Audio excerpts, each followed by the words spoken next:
Sahabat berkebun, banyak sekali pertanyaan dari para sahabat yang menanyakan bagaimana cara membuat media tanam yang ideal.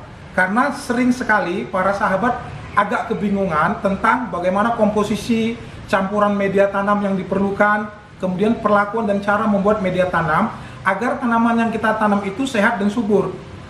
Dengan membuat media tanam yang sehat dan subur dan yang benar, ini akan menghindarkan kita dari masalah-masalah ketika kita melakukan budidaya tanaman ataupun berkebun, terutama yang di rumah ya, yang di pot ataupun di polybag. Karena 50% keberhasilan kita menanam itu ditentukan dari media tanam. Jika media tanamnya sudah benar, maka 50% sudah pasti berhasil, dan sisanya ditentukan oleh teknik perawatan, pemangkasan, pemupukan, dan yang lain-lainnya. Karena itu pada kesempatan kali ini, saya akan mengajarkan bagaimana cara kita membuat media tanam yang paling ideal, yang dapat kita buat di rumah masing-masing, agar tanaman yang kita rawat itu nantinya tumbuh sehat, tidak gampang mati, panennya bagus, dan sesuai dengan harapan. Saksikan video ini sampai selesai, jangan di skip, saksikan sampai selesai karena banyak sekali tips-tips nanti di setiap adegan videonya. Terima kasih, assalamualaikum.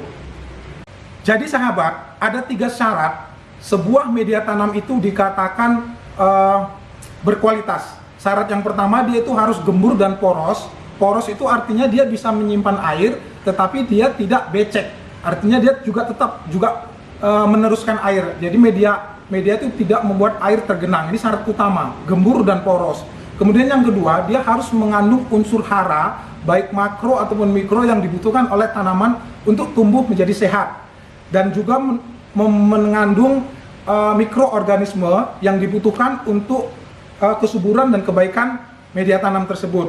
Dan yang ketiga, dia itu harus mempunyai pH yang netral, dan ini yang sering dilupakan oleh para sahabat berkebun dimanapun. Jadi pH yang diinginkan oleh tanaman itu rata-rata biasanya di atas 5,5, yaitu sekitar 6 atau ke 7 biasanya. Nah, 3 syarat ini merupakan syarat utama menurut saya yang kalau kita bisa penuhi ketiga-tiganya, yaitu gembur dan poros, mengandung unsur hara dan mikroorganisme yang baik, yang cukup maksud saya, dan yang ketiga adalah mengandung pH tanah yang netral. Kalau 3 unsur ini sudah kita penuhi, maka otomatis media tanam ini akan menjadi sangat sehat sekali. Nah, jadi tugas kita sahabat adalah bagaimana cara kita membuat media tanam yang kita buat di rumah nantinya memenuhi ketiga kriteria tersebut. Nah, untuk dapat kita memenuhi kriteria 3 tersebut, sebenarnya begini sahabat, saya mohon maaf. Ketiga kriteria ini merupakan kriteria tanah yang subur di habitat aslinya. Jadi kalau misalnya kita melihat ada lahan di hutan misalnya atau di kebun yang memang subur, biasanya dia akan mengandung ketiga kriteria tersebut. Nah, tugas kita harus membuat campuran media tanam di rumah agar kita bisa menanam seolah-olah media tanamnya itu seperti media tanam yang sehat dan subur seperti di alam aslinya. Nah, karena itu kita akan membutuhkan beberapa bahan yang kita pakai, yaitu biasanya bahan utama itu adalah tanah tetap, kemudian kita menggunakan pupuk organik yaitu pupuk kandang biasanya.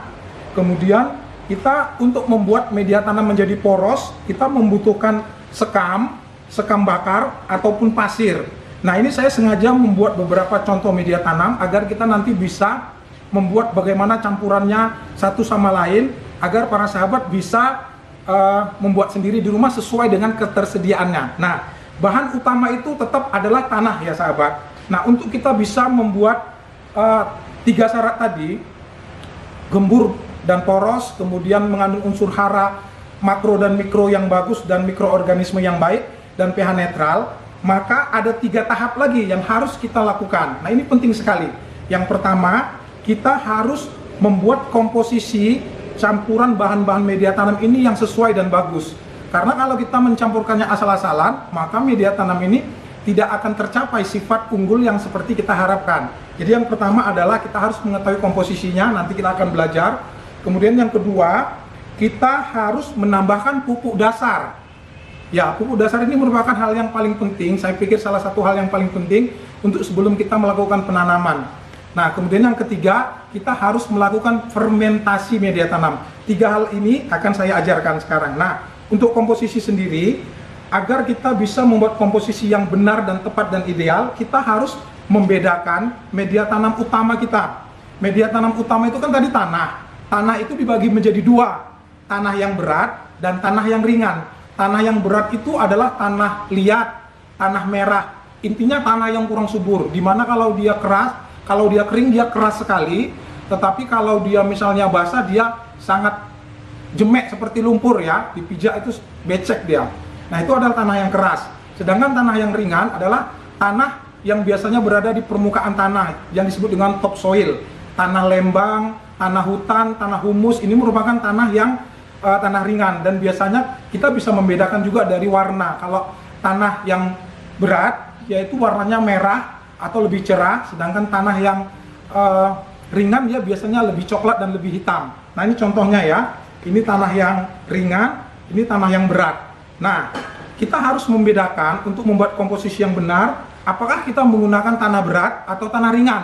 Kalau kita menggunakan tanah yang berat dulu ya, nah kita mempunyai tanah berat, kita mempunyai pupuk kandang, sekam bakar, dan pasir. Maka komposisi yang tepat itu adalah, kalau kita mau menggunakan ini, misalnya gini, tanah berat, pupuk kandang, sekam, dan pasir. Maka komposisinya tanah beratnya 1, pupuk kandangnya 1, sekamnya 2, pasirnya 1. Itu alternatif yang pertama.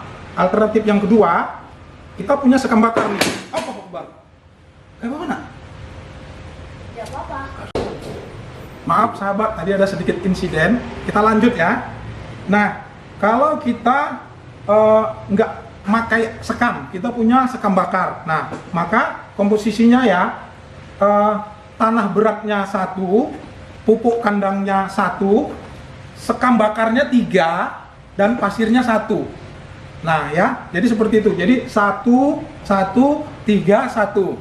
Nah, kalau misalnya kita nggak mau pakai pasir, kita hanya mau pakai sekam ataupun sekam bakar. Nah, tanah berat 1, pupuk kandangnya 1, sekamnya 3. Nah, jadi tadi kan kalau pakai pasir, sekamnya 2, pasirnya 1. Kalau pasirnya nggak pakai, sekamnya jadi 3. Nah, sekam di sini berfungsi untuk membuat media tanam itu lebih poros. Tapi sebenarnya ini tergantung kesukaan sih. Kadang-kadang sebagian para penghobi itu mengurangi komposisi sekamnya, tidak 3. Tadinya 1, 1, 3, tidak jadi 3 karena mungkin dia tidak ingin terlalu poros. Tapi menurut saya poros itu bagus sekali, karena poros ini akan membuat tanaman menjadi lebih sehat. Aerasi ataupun oksigenasi untuk akar agar tumbuh lebih bagus itu menjadi lebih baik. Kemudian yang penting sekali, dia tidak menyimpan air yang menggenang sehingga tanaman menjadi sehat. Nah, kalau misalnya alternatif yang lain, misalnya kita mau menggunakan tanah berat, pupuk kandang, dan sekam saja, maka komposisinya adalah tanah berat 1, pupuk kandang 1, sekam bakarnya 4. Ya, ingat ya, kalau misalnya kita nggak mau pupuk kandangnya, sekam bakarnya terlalu banyak, kita bisa tambahkan pasir 1, tapi sekam bakarnya dikurangi menjadi 3 bagian. Nah gitu ya. Kemudian kalau kita nggak punya sekam, kita punyanya tanah berat, pupuk kandang, dan pasir. Maka komposisinya adalah 1 tanah berat, 1 pupuk kandang, dan 1 pasir. Nah itu adalah komposisi yang ideal kalau kita menggunakan bahan utama adalah tanah berat. Nah bagaimana kalau kita menggunakan tanah yang ringan? Nah ini kita lihat ya. Misalnya ini tanah ringan. Kalau kita menggunakan media tanam utamanya itu adalah tanah yang ringan, kita biasanya tidak menggunakan pasir lagi, karena biasanya tekstur dari tanah yang ringan itu sudah berpasir. Nah jadi salah satu kita membedakan tanah ringan dan tanah berat, biasanya kalau dia berpasir, mengandung pasir yang lumayan banyak, itu biasanya tanahnya tanah ringan kita anggap. Nah kalau kita menggunakan tanah ringan tadi, misalnya komposisinya tanah ringan, pupuk kandang, dan sekam, maka cukup 1:1:1. Ya, tetapi kalau kita menggunakan tanah ringan, pupuk kandang, dan sekam bakar, maka komposisinya 1 tanah ringan, 1 pupuk kandang, dan 2 sekam bakar.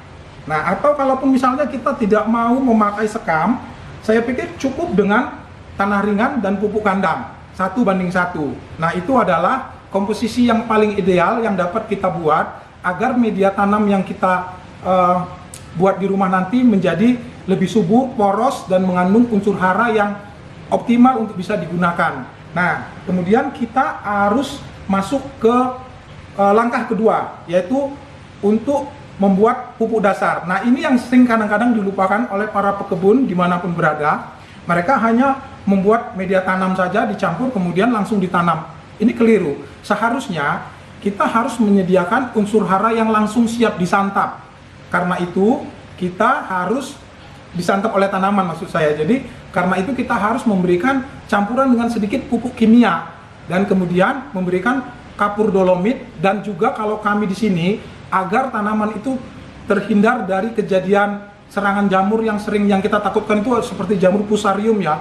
Tanaman cabai, terong atau tomat sudah tumbuh, sudah mulai berbuah, layu semuanya mati. Nah, itu adalah serangan jamur biasanya. Nah, untuk meminimalkan itu kita biasanya memberikan pupuk dasar. Kalau kita biasanya di sini memberikan NPK, kemudian kapur dolomit, dan kalau saya memberikan fungisida biologi mereknya Sakopi, Sacop tulisannya ya, Sakopi.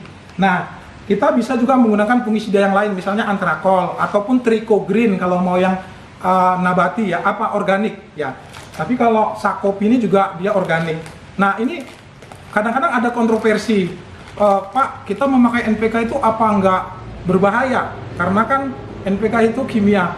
Saya bisa yakinkan tidak berbahaya. Sebenarnya semua yang kita pakai ini adalah sebenarnya mengandung unsur nitrogen, fosfor, dan kalium juga, sama seperti dengan NPK. Dan kenapa kita kadang-kadang membutuhkan pupuk kimia? Karena memang untuk menyediakan unsur hara dalam jumlah yang cukup besar, kadang-kadang kita harus membutuhkan pupuk kandang yang sangat luar biasa banyak. Jadi kita mungkin butuhnya 1 drum pupuk kandang setara dengan NPK 1 sendok. Jadi untuk saya pikir efektivitas barangkali. Tapi itu sebenarnya pilihan, saya tidak memaksakan. Tetapi saya bisa mengatakan pupuk NPK ini aman untuk kesehatan. Ya. Nah, kita memberikan biasanya sebagai pupuk dasar adalah NPK, kemudian kapur dolomit, dan fungisida kalau saya ya. Nah, untuk dosisnya biasanya kalau untuk ukuran pot sekitar 30-35 itu cukup 1 sendok NPK, kemudian 2 sendok kapur dolomit, dan setengah sendok Sakopi ya, fungisida biologi. Nah, biasanya kalau potnya semakin besar kita bisa menambahkan dosisnya. Ini bisa sampai 2-3 sendok ya. Nah, itu adalah pupuk dasar yang harus kita berikan. Jadi contohnya misalnya seperti ini ya. Ini kita punya media tanam yang sudah kita campur. Nah, setelah kita campur ini, sebaiknya kita masukkan, ini kan kecil nih potnya, cukup hampir 1 sendok NPK, kemudian kita berikan 1,5 sendok atau 2 sendok kapur dolomit, dan setengah sendok saja fungisida biologi ya. Nah, setelah dicampurkan rata semua, kita masuk ke proses yang ketiga, yaitu melakukan fermentasi media tanam. Langkah ketiga ini merupakan langkah yang juga sering dilupakan oleh para sahabat dimanapun berada, padahal ini sangat penting sekali. Media tanam yang sudah kita campurkan ini, kalau tidak kita fermentasi dulu, kita langsung tanam, maka bukan hanya menyebabkan tanaman rusak, bahkan bisa mati. Apalagi kan kita sudah mencampurkan pupuk dasar. Nah, harus kita menunggu dulu. Kalau kita melakukan fermentasi biasa, hanya kita taruh di tempat yang terkena hujan dan matahari sekitar 1 atau 1 bulanan biasanya, tandanya dia sudah bagus, biasanya tumbuh tanaman, tumbuh rumput-rumput itu sudah bagus. Tetapi kalau kita ingin cepat dan juga meningkatkan kesuburan lagi media tanam, kita dapat melakukan fermentasi secara buatan. Fermentasi secara buatan itu adalah dengan menggunakan EE4 dan air yang ditaruh dengan gula. Nah, jadi misalnya untuk 1 pot itu kita mungkin cukup menggunakan sekitar setengah tutup botol, tergantung besarnya ya. Kalau potnya lebih besar mungkin bisa 1 botol. Kita letakkan ke dalam air yang sudah kita kasih 1 sendok makan gula. Kita larutkan EE4-nya ke dalam, kita larutkan, kemudian kita siramkan nanti ke media tanam yang sudah kita siapkan. Nah, dengan fermentasi ini biasanya kita tidak perlu menunggu sampai 1 bulanan. Kita cukup mungkin 1 sampai 2 minggu, 2 minggu lah supaya aman ya. Setelah itu media tanamnya saya jamin akan menjadi media tanam yang sangat gembur, sehat, sangat bagus untuk kita tanamin. Nanti para sahabat bisa saksikan bagaimana sayur-sayuran, tanaman buah, tanaman bunga yang ditanam dengan teknik seperti ini. Saya bisa jamin karena kita sudah coba sendiri, tanamannya akan sehat, subur, panennya akan sesuai dengan keinginan kita. Nah, jadi jangan ditutup dulu karena ini ada beberapa tips yang akan saya sampaikan juga berkaitan dengan membuat media tanam. Ya, yang pertama adalah kita bisa mengganti pupuk kandang ini dengan pupuk kompos. Nah, cara membuat pupuk kompos kemarin sudah saya ajarkan. Nah, kalau kita menggunakan pupuk kompos sebagai ganti pupuk kandang, maka kita tidak perlu melakukan fermentasi, kita bisa langsung dipakai.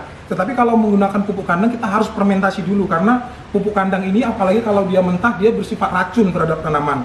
Nah, kalau kita menggunakan pupuk kompos, kita tidak perlu fermentasi, begitu kita campur, kita bisa pakai. Itu adalah tips yang pertama. Kemudian tips yang kedua adalah sebaiknya kita menjemur media tanam ini masing-masing mungkin sekitar 1 harian di bawah sinar matahari, agar kandungan-kandungan penyakit yang ada di dalamnya itu menjadi hilang dulu sebelum kita mencampurkannya. Ini juga tips yang kedua. Kemudian tips yang ketiga adalah lakukan fermentasi dengan EM4. Ini bukan promo, kita juga bisa membuat sebenarnya mikroorganisme lokal untuk melakukan fermentasi. Tetapi memang kalau EM4 ini saya perhatikan jauh lebih bagus dan lengkap kandungan mikroorganismenya, ya. Dan ini bagus sekali untuk kesuburan tanah. Dan tips selain yang sudah saya jelaskan tadi, tipsnya adalah sebaiknya untuk kita memilih pupuk kandang itu hindari memakai pupuk kandang yang dari unggas. Sepengalaman saya, pupuk kandang yang dari unggas itu misalnya dari ayam, dari burung itu gampang menyebabkan penyakit pada tanaman. Karena itu sebaiknya pakai pupuk kandang yang dari hewan kalau menurut saya ya, karena jauh lebih aman, yaitu dari kotoran sapi ataupun kotoran kambing. Nah, tips yang terakhir, harus benar-benar memakai pupuk kandang yang memang sudah matang, sudah jadi tanah seperti ini, jangan masih basah. Nah, jadi dengan melakukan langkah-langkah tersebut, mudah-mudahan kita bisa menciptakan pupuk kandang yang super lah, yang akan menghasilkan tanaman-tanaman yang juga tumbuh sehat dan baik, terhindar dari gangguan penyakit, ya, dan sesuai harapan. Saya pikir itu saja yang bisa saya sampaikan. Saya tidak merasa saya paling benar, karena yang saya lakukan ini hanya berdasarkan pengalaman dan kebetulan mungkin memang berhasil selama ini. Tetapi bila para sahabat mempunyai pengalaman yang berbeda, silakan, saya juga ingin mendengarnya, diceritakan di kolom komentar. Kita akan berdiskusi. Terima kasih karena sudah menyaksikan video ini sampai selesai. Saya ucapkan terima kasih. Assalamualaikum warahmatullahi wabarakatuh.